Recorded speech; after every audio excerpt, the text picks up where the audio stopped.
$2 million. Just sit with that number for a second. For most Australians, $2 million feels like a fantasy, like something that happens to other people, to executives, to property investors, to people who got lucky. Not to everyday Aussies who are just trying to pay off their mortgage, top up their super, and get through the week. But here's the thing. More Australians are going to hit this number than you think, and a growing number of them have absolutely no idea what life actually looks like once they get there. What do you spend? What do you do with your days? What are the risks nobody warns you about? And the question everyone really wants answered, is $2 million actually enough? Today, I'm going to walk you through all of it. The income, the lifestyle, the tax advantages, the risks, the emotional reality, and the honest answer to whether $2 million gets you the retirement you've been imagining. Let's get into it. And before we do, if you're new here, this is Luke Invest Australia. I make videos every week breaking down real Australian money topics, super, investing, retirement, property in plain English, no jargon, no nonsense. Hit subscribe so you don't miss what's coming next. Right, let's talk about $2 million. First, let's put this number into context, because understanding where $2 million sits in the Australian landscape is important. The average superannuation balance at retirement age in Australia right now is around $270,000 for women and $360,000 for men. That's the average. The median is lower. So $2 million puts you in genuinely rare territory. You're not just ahead, you're in the top few % of Australians retiring today. But here's the interesting thing. The number of Australians reaching this milestone is growing. Compulsory super has been running for over 30 years now. The employer contribution rate just hit 12%. And a generation of Australians who've been diligently contributing since the early 1990s are now approaching retirement age with balances that previous generations simply never had access to. So $2 million isn't the miracle it once was. It's becoming a real reachable goal, particularly for dual income households who've maximized their super contributions over a working life. And from 1 July 2026, the transfer balance cap, the maximum amount you can move into the tax-free pension phase of superannuation, increases to $2.1 million. The timing of that increase matters enormously, and I'll come back to it. Now let's talk money. Specifically, how much can you spend each year with $2 million behind you? The most widely used framework in retirement planning is called the 4% rule. The idea is simple. If you draw down 4% of your portfolio each year, your money should last approximately 30 years. Based on historical market returns, the portfolio keeps growing enough to offset what you're spending.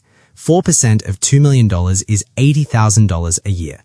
Now, some Australian financial planners actually recommend a slightly more conservative 3.5% drawdown for Australian retirees, given we have a smaller domestic market and longer life expectancies than the Americans who developed the 4% rule. At 3.5%, you're looking at $70,000 a year. But here's where it's genuinely exciting for Australians, and this is the part that many people don't fully understand. If that $2 million is inside your superannuation and you're aged 60 or over and you've converted it into an account-based pension, the income you draw from it is completely tax-free. Not low-taxed, not concessionally taxed, zero tax-free. That $80,000 a year lands in your bank account whole. You don't hand 25 or 30% of it to the ATO. Compare that to someone earning $80,000 from a salary who'd pay roughly $18,000 in income tax plus Medicare levy. The superannuation advantage is real and it's substantial. Additionally, and this is the critical part, the investment earnings inside your super in pension phase are also tax-free. Every dollar your portfolio earns is yours. This dramatically improves how long your money lasts. Okay, so $80,000 a year, tax-free. What does that actually look like as a life? Let me paint you a picture. You wake up on a Tuesday, not a Monday. You don't do Mondays anymore. You have your coffee on the back deck. You don't have an alarm. You don't have anywhere to be. Your mortgage is paid off because if you've reached $2 million in super, there's a very good chance you've also paid off the house. So your $80,000 is not going toward rent, it's going toward living. That's roughly $6,600 a month. Groceries and household expenses, maybe $1,500 a month for a couple. Private health insurance, around $400 a month for good cover. 2 overseas trips a year, budget $15,000 annually, or about $1,250 a month. Dining out, weekend trips, hobbies, another $800 or so. Car and running costs, $600 a month. Utilities, subscriptions, the occasional splurge, maybe $500. That's roughly $5,050 a month in regular spending, leaving you about $1,500 a month as buffer every month. That buffer accumulates. It covers the years you travel more. It covers the medical expenses that come up in your 70s. It covers the grandkids' Christmas presents and the new kitchen you've been thinking about. Is it lavish? Not quite. You're not chartering yachts or buying multiple investment properties in retirement. But is it comfortable, genuinely free, and better than most Australians will ever experience? Absolutely. The ASFA retirement standard, which is the benchmark Australian financial planners use, defines a comfortable retirement for a couple as requiring around $73,000 a year. At $80,000, you're sitting comfortably above it with breathing room. Now, here's the part of this conversation that most retirement videos skip, because $2 million sounds bulletproof, and in many ways it is, but there are real risks, and understanding them is half the battle. The first one is called sequence of returns risk, and it's brutal if it catches you off guard. Here's how it works. Imagine you retire with your $2 million, and in the very first 2 years, the market drops 30%. You're still drawing $80,000 a year, but you're drawing from a shrinking base. You sell more units to fund your lifestyle than you would have if markets were flat. And when markets recover, which they always do, you have fewer units to recover with. A bad run of returns in the first 5 years of retirement can shave years off how long your money lasts, even if the long-term average returns are exactly what you planned for. The solution most financial planners recommend is a cash buffer, keeping 1 to 3 years of living expenses in cash or low volatility assets so you're never forced to sell growth assets in a down market. With $80,000 a year in spending, that's $80,000 to $240,000 set aside in a high-interest account as a buffer. The second major risk is healthcare and aged care costs. The average Australian retiree underestimates healthcare costs dramatically. Out-of-pocket medical expenses, dental, specialist visits, medications, aids, can easily run $3,000 to $5,000 a year in your 70s. And residential aged care, if you need it, is an entirely different conversation. The cost of a good aged care facility in Australia can run anywhere from $300,000 to $800,000 as a refundable accommodation deposit, depending on location and facility. This doesn't mean $2 million can't handle it. It can, but it requires planning, not wishful thinking. The third risk is inflation. If you're retiring at 65 today and expecting to live to 90, that's 25 years. At 3% annual inflation, $80,000 today needs to be $167,000 in 25 years to buy the same things. Your portfolio needs to grow at a rate that keeps pace with inflation over that entire period. The good news? A well-structured $2 million portfolio in pension phase, invested in a diversified mix of Australian and international equities, has historically done exactly that and then some. Here's something that genuinely catches a lot of high achievers off guard. The psychology of retirement is harder than the maths. For decades, your identity has been tied to what you do, your job, your title, your business, your drive to accumulate and achieve, and then one day you stop, and the question becomes, who are you without all of that? Research consistently shows that the transition into retirement is one of the most psychologically complex life events a person goes through. Studies in Australia have found that a significant portion of retirees experience a drop in life satisfaction in the first 12 to 18 months, not because they don't have enough money, but because they haven't replaced the structure, purpose, and social connection that work provided. The retirees who thrive, not just financially, but in every sense, are the ones who retire to something rather than just from something.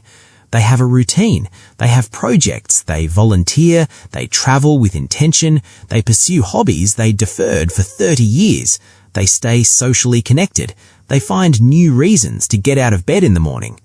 The $2 million gives you the freedom.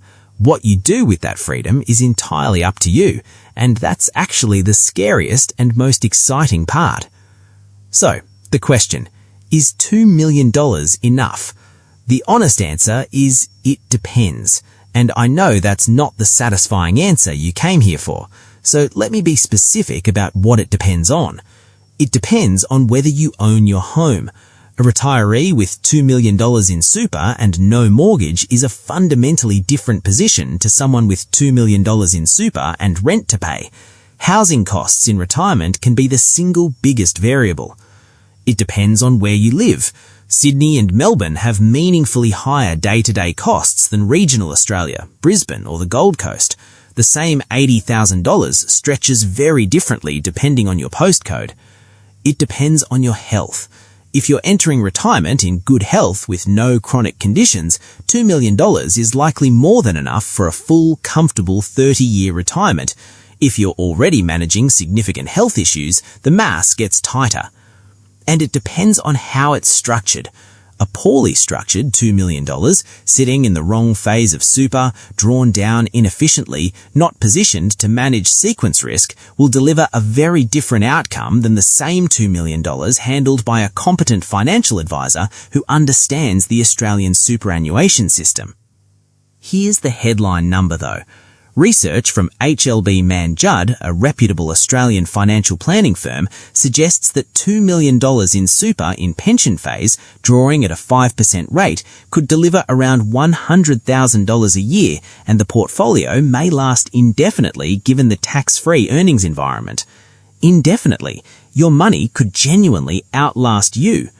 That's not a guarantee, it's a projection based on reasonable assumptions about market returns, but it gives you a sense of just how powerful $2 million inside the Australian superannuation system actually is.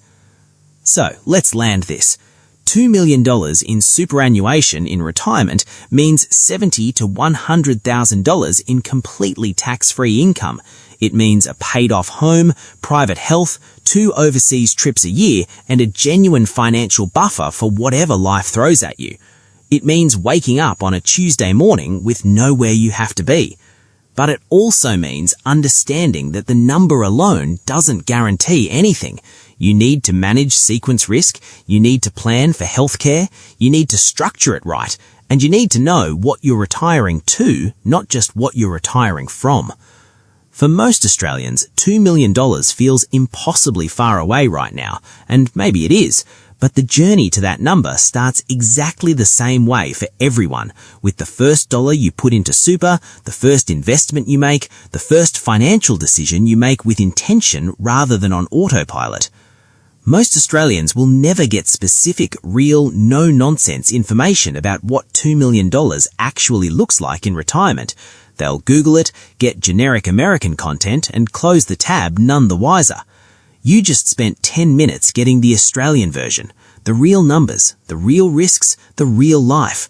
If that was useful, and I genuinely hope it was, subscribe to Luke Invest Australia. I put out a new video every single week covering real Australian money topics, super, investing, retirement, property, the stuff that actually matters for everyday Australians building their financial future. I'll see you in the next one.